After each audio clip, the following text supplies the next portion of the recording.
Que l'Éternel nous bénisse tous au nom de notre Seigneur Jésus-Christ. Je voulais vous saluer et demander à Dieu, qui est le maître des cieux et de la terre, de se souvenir de nous, de se souvenir de la Côte d'Ivoire, de se souvenir de toute la terre, afin que la situation que nous sommes en train de vivre, que cela ne nous amène pas à oublier les fondamentaux, ce qui est essentiel que Dieu attend de nous. Et une des choses que Dieu attend de nous, c'est comment nous devons célébrer la Pâque et pourquoi nous devons la célébrer. Il y a quelques jours en arrière, nous avons parlé un peu de la Pâque et nous devons nous préparer. Et aujourd'hui, je vais parler un peu plus accentué sur un certain nombre d'éléments concernant la Pâque. Alléluia. Donc, vous qui êtes avec moi, vous qui me suivez maintenant, sachez qu'on va parler ensemble de la Pâque. Et pour commencer, je veux que chacun d'entre nous prie pour que Dieu dispose son cœur de sorte que la parole qu'il va entendre, que nous allons entendre, que cette parole vienne comme une source d'eau pour nous abreuver au nom de Jésus-Christ. Éternel notre Dieu et notre Père, nous te sommes infiniment reconnaissants. Merci parce que nous sommes en vie. C'est celui qui est en vie qui peut parler de ta part. C'est celui qui est en vie qui peut soupirer après toi. C'est celui qui est en vie, éternel Dieu, qui peut te louer. Nous te bénissons parce que tu nous as donné la vie. Malgré que les hommes tombent à gauche, d'autres tombent à droite, dans d'autres pays, mais éternel Dieu, tu as permis que tes enfants que nous sommes, nous soyons en vie. Tout ce que nous allons faire maintenant, nous te demandons de nous assister. Non seulement de nous assister, mais de nous conduire, afin qu'à la fin, la gloire te soit donnée au nom de Jésus. Amen. Bien. Nous allons prendre nos Bibles dans Deutéronome chapitre 16. Deutéronome chapitre 16. Nous allons lire le verset 1er jusqu'au verset 8. Nous faisons la lecture. Observe le mois des épis et célèbre la Pâque à l'honneur de l'Éternel ton Dieu. Car c'est dans le mois des épis que l'Éternel ton Dieu t'a fait sortir d'Égypte pendant la nuit. Tu sacrifieras la Pâque à l'Éternel ton Dieu, du menu et du gros bétail dans le lieu que l'Éternel choisira pour y faire demeurer son nom. Verset 3. Pendant la fête, tu ne mangeras pas de pain levain, mais tu mangeras 7 jours des pains sans levain, du pain d'affliction, car c'est avec précipitation que tu es sorti du pays d'Égypte. Tu te souviendras ainsi toute ta vie du jour où tu es sorti du pays d'Égypte. On ne verra pas chez toi de levain dans tout ton territoire pendant 7 jours, et rien de la chair des victimes que tu sacrifieras le soir du premier jour ne sera pendant la nuit jusqu'au matin. Tu ne pourras pas sacrifier la Pâque dans quelconque des endroits que l'Éternel ton Dieu te donne pour résidence. Mais c'est dans le lieu que l'Éternel ton Dieu choisira pour y faire demeurer son nom, que tu sacrifieras la Pâque le soir au coucher du soleil, à l'époque de la sortie d'Égypte. Verset 7. Tu feras cuire et tu mangeras la victime dans le lieu que choisira l'Éternel ton Dieu, et le matin tu pourras t'en retourner et t'en aller vers tes tentes. Pendant 6 jours, tu mangeras des pains sans levain, et le 7e jour, il y aura une cérémonie de clôture en l'honneur de l'Éternel ton Dieu. Tu ne feras pas d'ouvrage. Tu compteras 7 semaines, tu commenceras à les compter dès le moment où la faucille sera mise dans le blé sur pied. Puis tu célébreras la fête des semaines en l'honneur de l'Éternel, ton Dieu. L'offrande volontaire que tu donneras de la main sera proportionnelle aux bénédictions que l'Éternel, ton Dieu, t'aura accordées. Merci, merci. Amen. Gloire soit rendue au Seigneur. Lorsque nous lisons la Bible, dans Exode chapitre 12 déjà, Dieu nous dit que la Pâque, c'est un événement que lui-même, il a mis en place pour que les Israélites, c'est-à-dire son peuple, le peuple qu'il a choisi, qu'ils puissent comprendre qu'il les aime. Et il fut un temps où ils ont passé près de 430 ans sous la domination du peuple égyptien. Alléluia. Et ils sont passés là-bas, et pendant tout ce temps, les 430 ans, c'était un temps de servitude, un temps de souffrance. Et à partir de ce moment, la Bible nous dit qu'il est arrivé un moment où une nouvelle génération s'est mise en place, et ils ont vu la dimension de leur souffrance. Et ils se sont organisés et ils ont commencé à interroger Dieu. Ils ont commencé à prier Dieu. Et à partir de ce moment, Dieu va appeler Moïse pour dire: va voir mon peuple, vois la dimension de leur souffrance, parce que j'ai entendu leur cri. Va, parle à Pharaon, afin qu'il laisse partir mon peuple. Parce que la mission pour laquelle je l'ai choisi, c'est pour qu'il me serve, c'est pour qu'il m'adore. Et donc Dieu va appeler Moïse, Moïse va partir voir Pharaon. Et je vous assure que Pharaon a plusieurs dieux. Et avant que le peuple ne sorte, ça n'a pas été chose facile. Avant que la Pâque ne soit instituée, il y a des choses qui ont précédé la Pâque. Il y a eu des combats spirituels terribles. Et en ce moment-là, la puissance mondiale, c'était l'Égypte. L'Écriture, même l'histoire nous dit que l'Écriture est née en Égypte. Et là-bas, c'était une grande puissance comme aujourd'hui les États-Unis, la Chine, les pays, les G7 et autres. Donc l'Égypte était un pays très puissant. Et dans cette puissance-là, c'est le peuple hébreu qui les servait, qui subissait tout ce qui est servitude. Et par la grâce de Dieu, Dieu a entendu leur cri et il a appelé Moïse pour dire: va parler à Pharaon pour que mon peuple soit libéré. Et combien de temps ça a duré? Pourquoi? Parce que quelqu'un qui a été dans la servitude pendant des années, ça ne sera pas facile de le laisser partir. Donc il a fallu qu'il y ait guerre spirituelle, que tous les dieux de Pharaon soient affaiblis. On parle des différentes plaies. Chaque plaie correspond à l'affaiblissement d'un dieu égyptien. Et la première plaie, la deuxième plaie, jusqu'à la 10e plaie, Dieu va dire, maintenant le temps est arrivé, parce que Pharaon lui-même, il ne va jamais accepter de vous laisser partir tant que quelque chose d'extraordinaire, quelque chose de surnaturel ne se produit pas. C'est vrai qu'il a vu des choses se passer dans son peuple, mais il faut quelque chose d'extraordinaire, quelque chose de surnaturel. Donc prenons nos Bibles, on va aller un peu en arrière, dans Exode chapitre 12.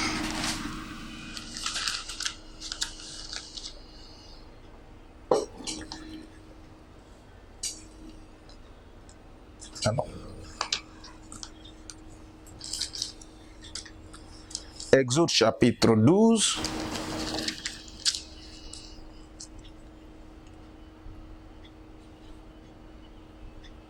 On va lire même le chapitre 11, le verset 10.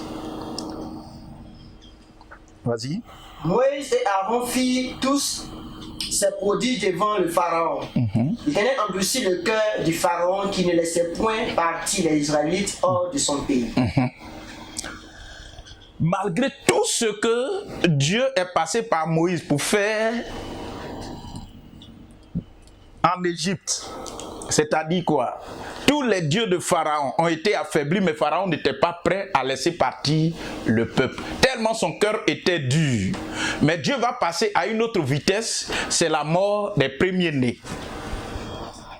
La mort des premiers-nés. À partir de cet instant-là, Dieu va dire, tous ceux qui sont premiers-nés en Égypte, ils vont mourir.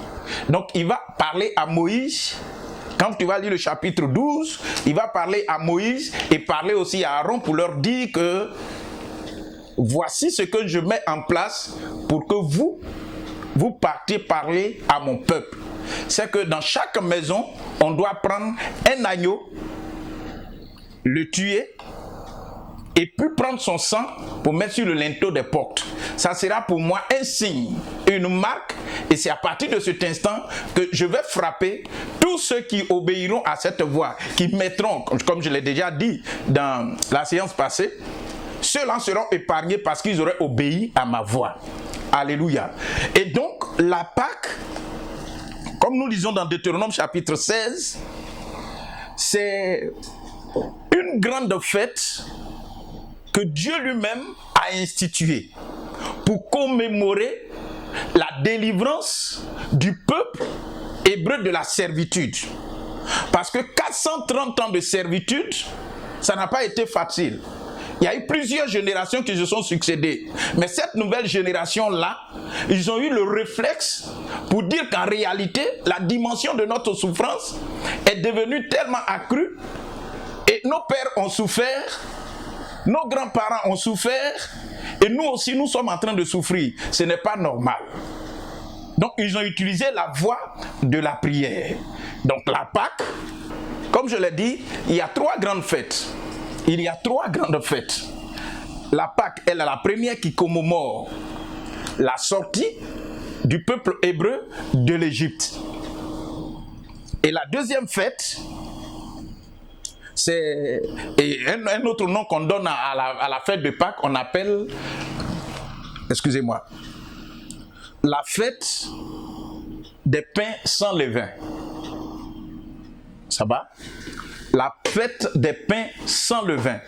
Pourquoi? Pendant une semaine, on devait fêter et la nourriture que les gens devaient manger, le pain que les Israélites devaient manger, c'était un pain qui ne devait pas être corrompu. Parce que la levure, c'est le symbole de la corruption, c'est le symbole, vous allez voir que même si vous avez une petite pâte et que vous mettez de la levure, ça change, ça commence à gonfler et puis bon, ça perd son authenticité. Et donc quand vous lisez la Bible et que vous voyez de la levure, c'est le symbole du péché, c'est le symbole de la corruption, c'est le symbole de ce qui n'est pas vrai. Et Dieu va dire, puisque je veux que vous rentrez dans une nouvelle dimension, dans une nouvelle dans un autre niveau, le pain que vous allez manger, que ça soit du pain sans levain. Et pendant 7 jours, et le 7e jour, c'est là qu'on doit tuer l'agneau. Alléluia. Et après la Pâque, il y a la fête qu'on appelle la fête de Pentecôte. On appelle ça la fête des semaines. La fête des semaines, c'est la fête de la Pentecôte. Comme ce n'est pas de cela que nous sommes en train de parler. Et après la fête de la Pentecôte, l'autre fête qui s'ajoute, c'est la fête des tabernacles. Vous pouvez lire ça dans Deutéronome chapitre 16, à partir du verset 13 à 15 là-bas, la fête des tabernacles. Mais une des choses que je veux que nous retenions, c'est que la Pâque a été instituée par Dieu lui-même. Ce n'est pas une institution humaine, mais c'est Dieu lui-même qui a institué la Pâque. C'est le deuxième point que je veux que vous compreniez. Et le troisième point, c'est que Dieu demande que la Pâque soit un souvenir de la délivrance qui a eu lieu dans la vie de son peuple. Donc, toutefois que nous fêtons la Pâque, c'est un souvenir de la délivrance qui a eu lieu en Égypte. Nous fêtons la Pâque pour dire qu'un jour, nous étions en Égypte, des années, nous étions en Égypte, mais Dieu a eu compassion de nous, il a écouté nos prières, il a entendu nos prières, donc il nous a libérés. Et cette libération-là, nous devons garder ça en souvenir.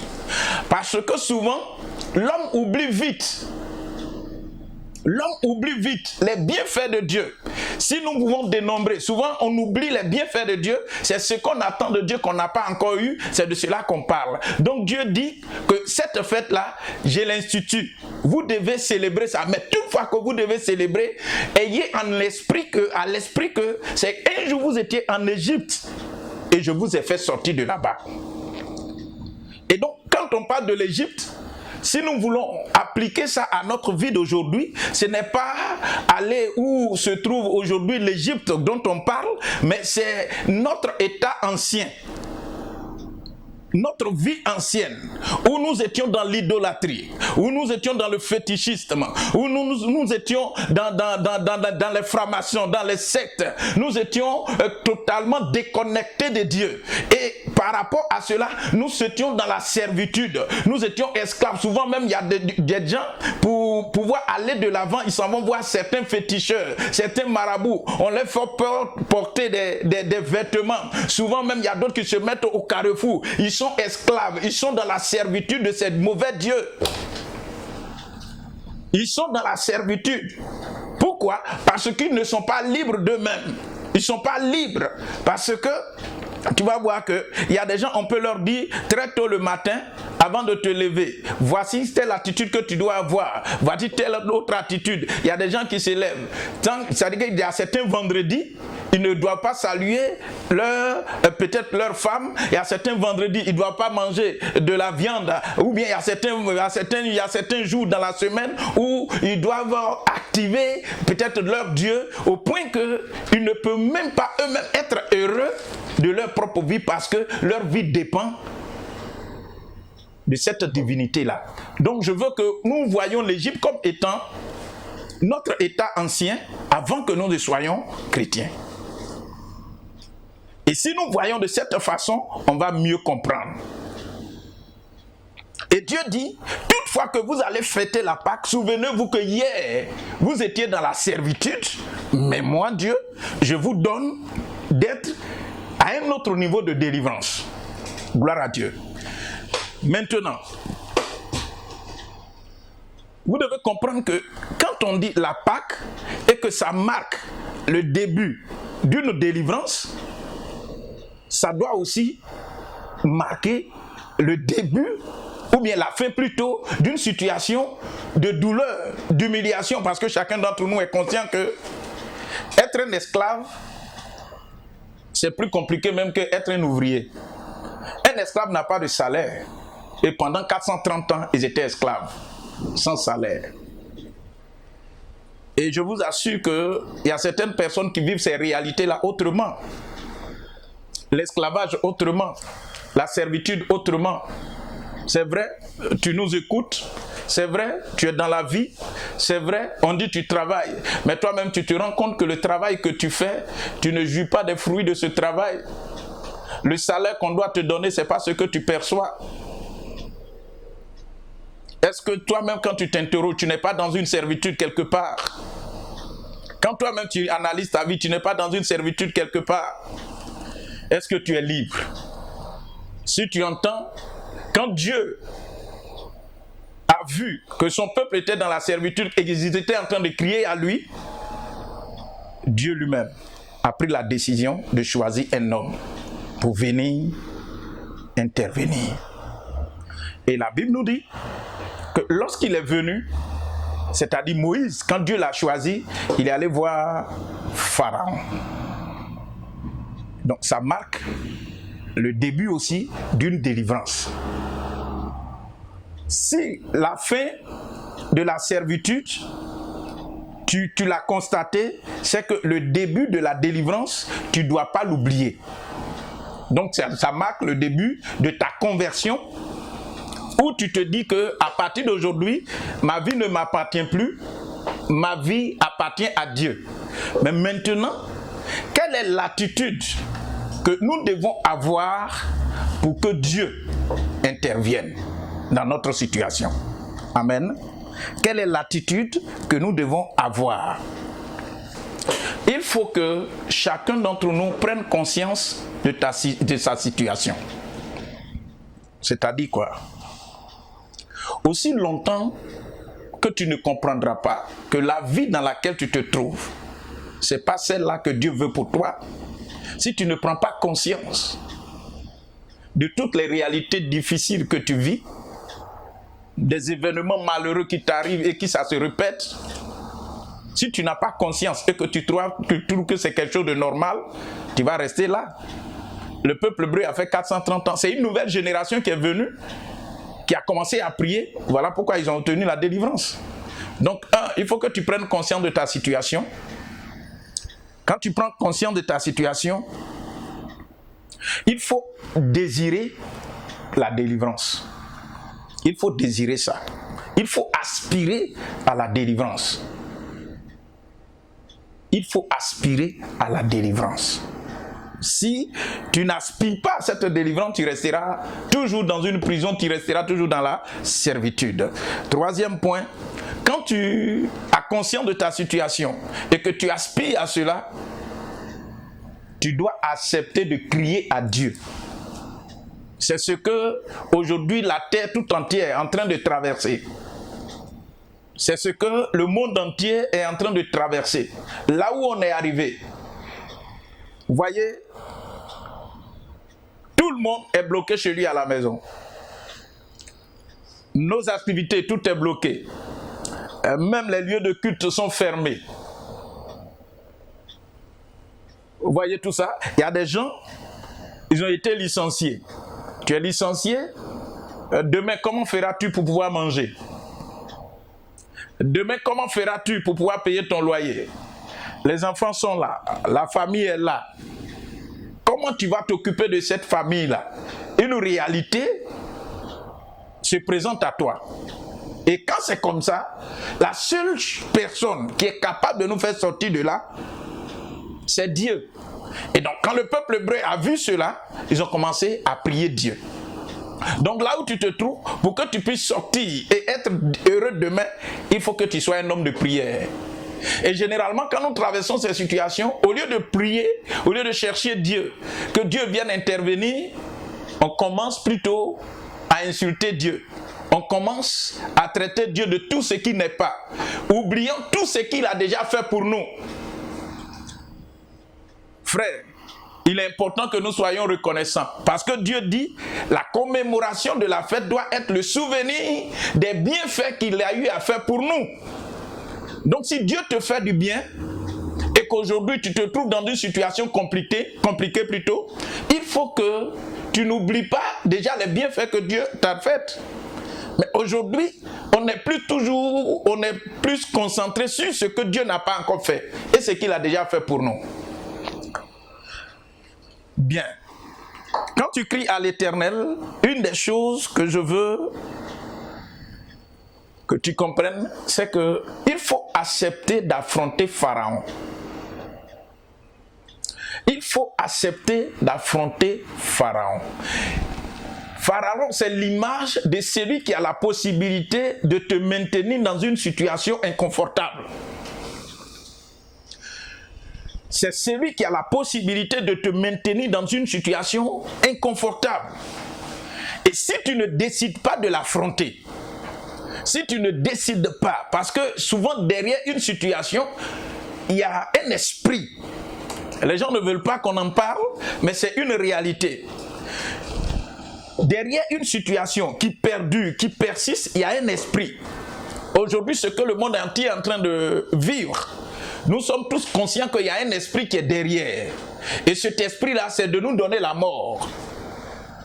Parce que ce que nous entendons, c'est que ceux qui contractent cette maladie, à la fin, c'est la mort. Mais je suis convaincu que nous n'allons pas mourir au nom de Jésus. Maintenant, affronter Pharaon, c'est de lui dire que depuis des années, j'ai été chez toi, travailler sans salaire, dans la souffrance. Donc, le temps est arrivé que tu me laisses. Le temps est arrivé pour ma délivrance. Le temps est arrivé que Dieu s'est souvenu de moi. Donc, Pharaon, laisse-moi partir. Et je vais vous dire que quand Dieu te demande d'aller parler à Pharaon, comme Moïse l'a fait, souvent on est très hésitant. Mais aussi longtemps que tu vas refuser de partir, d'affronter Pharaon, ta situation ne changera pas. Mais le jour que tu prends la décision d'affronter Pharaon, d'affronter les difficultés, les réalités et les esprits qui sont cachés derrière ces réalités que tu vis, le jour où tu prends la décision de l'affronter en comptant sur Dieu, Dieu va te donner d'obtenir la victoire. Mais si tu ne t'engages pas, Dieu ne fera rien. Et le second point que je veux que vous compreniez, c'est que quand tu t'en vas et que tu affrontes le Pharaon, Dieu va te donner des instructions. Une des choses, il faut que nous suivons les instructions que Dieu donne à ses serviteurs. Nous, en tant que chrétiens, Dieu a mis au-devant de nous des Moïse.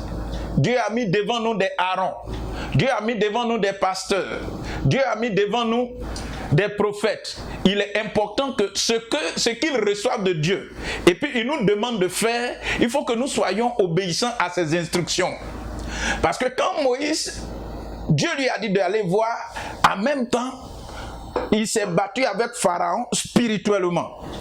Et après, Dieu a appelé Moïse, il a appelé Aaron pour dire, va dire maintenant à mon peuple que chaque famille, dans chaque maison, que chacun prenne un agneau et qu'on le tue. C'est-à-dire quoi? Les gens pouvaient voir Moïse comme étant un homme naturel, donc tout ce qu'il va dire, on ne va pas respecter. Souvent, c'est l'erreur que nous commettons. On est là, bon écoutez, un frère reçoit une révélation, reçoit une parole, et puis il vient te dire, bon écoutez, Dieu m'a dit comme ci, Dieu m'a dit comme ça. C'est vrai que nous devons analyser les prophéties, les éprouver sérieusement. Mais, si tu as un homme de Dieu qui est capable de t'emmener jusqu'à Canaan, non seulement de te faire sortir de l'Égypte, sur instruction de Dieu, et tu sais que tu vas arriver à Canaan avec lui, quand il te donne des instructions, il faut suivre. Moïse vient et dit, bon, Pharaon ne veut pas nous laisser partir, mais voici ce que Dieu nous a demandé de vous communiquer. C'est que pendant une semaine, nous devons manger du pain sans levain. Deuxièmement, que dans chaque famille, on prenne un agneau. Troisièmement, cet agneau-là, on doit le tuer. Quatrièmement, on le tue, mais le sang que nous allons recueillir, on ne va pas répandre ça par terre. Mais il y a un endroit bien spécifique où on doit mettre le sang de l'agneau. Humainement parlant, l'homme ne peut pas comprendre.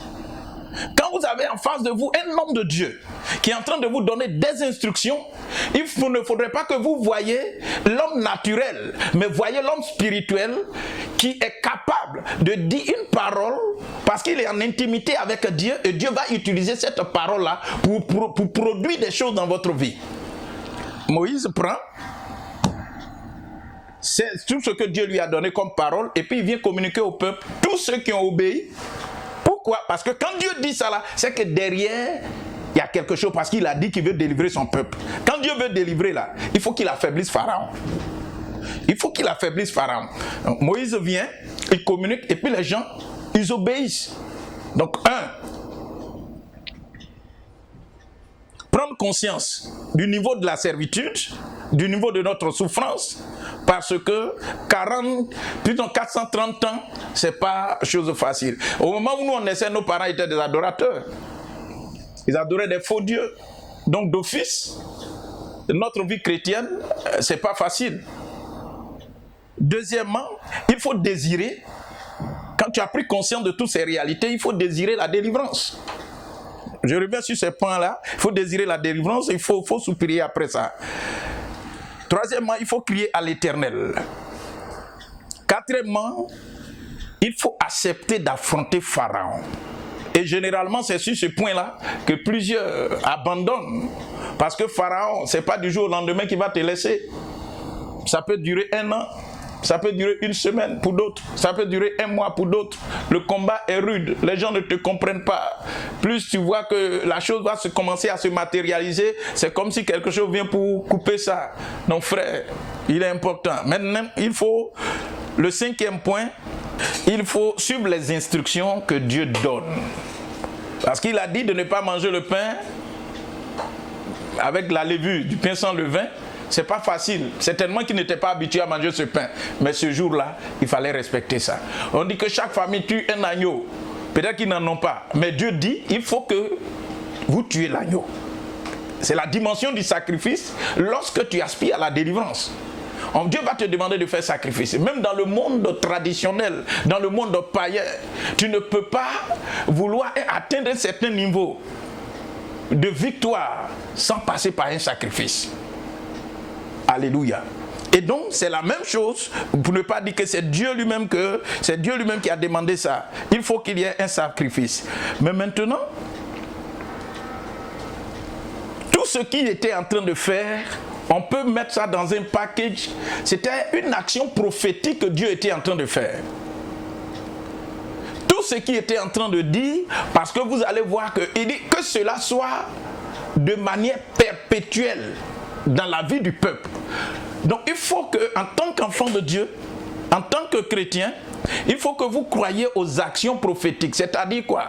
Tous les événements que nous sommes en train de voir, sur le plan national, sur le plan international, sur le plan sanitaire, vous allez voir que, comme la science lui-même a montré ses limites, même les gouvernants ont montré leurs limites, Dieu peut demander d'une manière exceptionnelle pour que vous sortiez de là, pour que la terre soit purifiée de tous ces choses. Je peux demander que vous vous unissiez dans vos maisons pour prier. Peut-être à une heure bien précise. Et une fois que c'est libéré, il y a des gens, vous allez voir qu'ils ne vont pas prendre ça au sérieux. Il y a des gens, tu vas leur donner des instructions. Et ils resteront toujours rebelles parce que leur pensée dit de ne pas faire. Et leur tradition, ce qu'ils ont l'habitude de voir, c'est ça qu'ils veulent que ça se produise. Non. Quand vous avez accepté le Seigneur Jésus et que Dieu a mis des gens devant vous comme des serviteurs, comme des guides, tout ce qu'il vous demande de faire, faites-le. Cette maladie que le monde entier est en train de vivre là, si tu es blanc, ça te tue. Si tu es noir, ça te tue. Si tu es intellectuel, ça te tue. Même si tu n'es pas intellectuel, ça te tue. Enfant, tu meurs. Femme, garçon, quel que soit ce que... Et puis, on ne voit pas ça. C'est ce qui s'est passé. Pourquoi? Parce que à un certain moment, Dieu a dit, quand vous aurez fini de faire ça, et que vous avez pris le sang, vous avez mis sur le linteau, et puis sur les poteaux, restez chez vous à la maison toute la nuit. Parce qu'à une certaine heure, il y a un vent qui va souffler. À une certaine heure, il y a un ange qui va passer. Et la Bible dit quand l'ange a commencé à travailler sur instruction de Dieu, dans des familles, il y avait des cris. On dit même en Égypte, depuis que l'Égypte existe, il n'y a pas eu de calamité aussi grande que comme ça. Parce que Dieu a commencé à prononcer un jugement terrible contre ceux qui dominent l'homme. Il faut que vous compreniez que tout ce que Dieu était en train de faire, c'est pour que son peuple soit en vie. Parce qu'on dit que la servitude là, ça arrachait la peau du peuple hébreu. Donc du coup, Dieu voulait qu'ils vivent. Et par la grâce de Dieu, quand les premiers-nés sont morts, le peuple hébreu, Pharaon lui-même a dit, sortez. Et avant de partir, il a dit, venez et puis bénissez-moi. C'est pour dire quoi? À un certain moment, ce que tu attendais depuis des années là, Dieu lui-même, il va permettre que tu obtiennes ça. Et quand tu vas l'obtenir, ça sera d'une nouvelle saison dans ta vie. Et lorsque nous voyons la Pâque, c'est le début d'un certain nombre de choses, parce que à partir de là, quand ils sont sortis, ils ont commencé à traverser le désert. Mais en traversant le désert, leur alimentation a changé. Ils n'étaient plus sous l'autorité de Pharaon, mais ils étaient maintenant sous l'autorité de Dieu.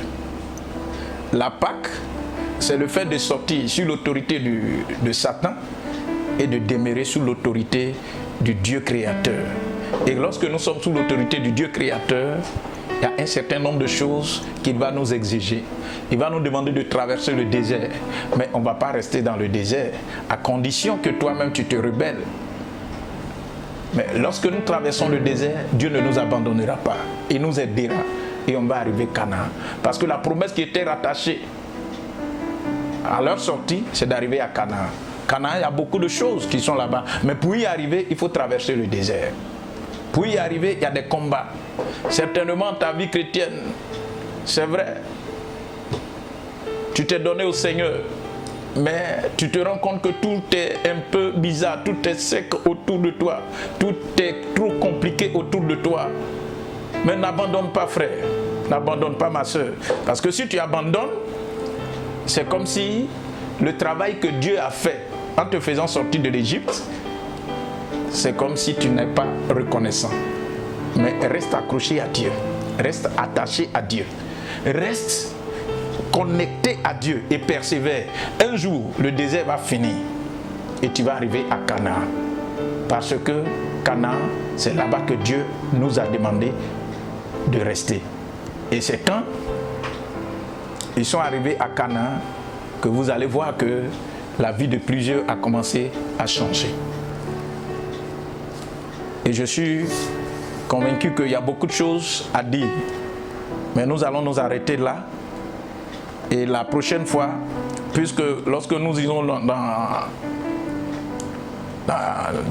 les épîtres de Corinthiens, on nous dit que Christ est notre Pâque. Nous allons parler de les différents événements. Pourquoi Jésus-Christ, notre Sauveur, on peut dire qu'il est notre Pâque. Alléluia. Donc je vais parler un peu de cet aspect-là pour que ça soit un peu plus clair dans notre esprit quand nous allons faire le rapprochement de la Pâque que Dieu a demandé de commémorer, de célébrer en reconnaissant pour tout ce qu'il a fait, c'est-à-dire au niveau de la délivrance. Et puis Christ qui est venu mourir à la croix, il est notre Pâque. Quand nous allons faire le rapprochement, ça va illuminer notre esprit et comprendre un certain nombre de choses. Que Dieu vous bénisse.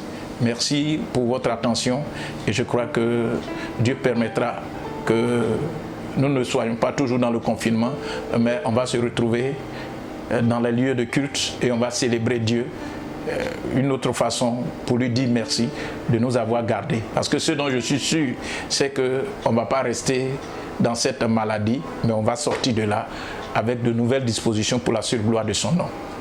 Shalom, au nom de Jésus. Amen.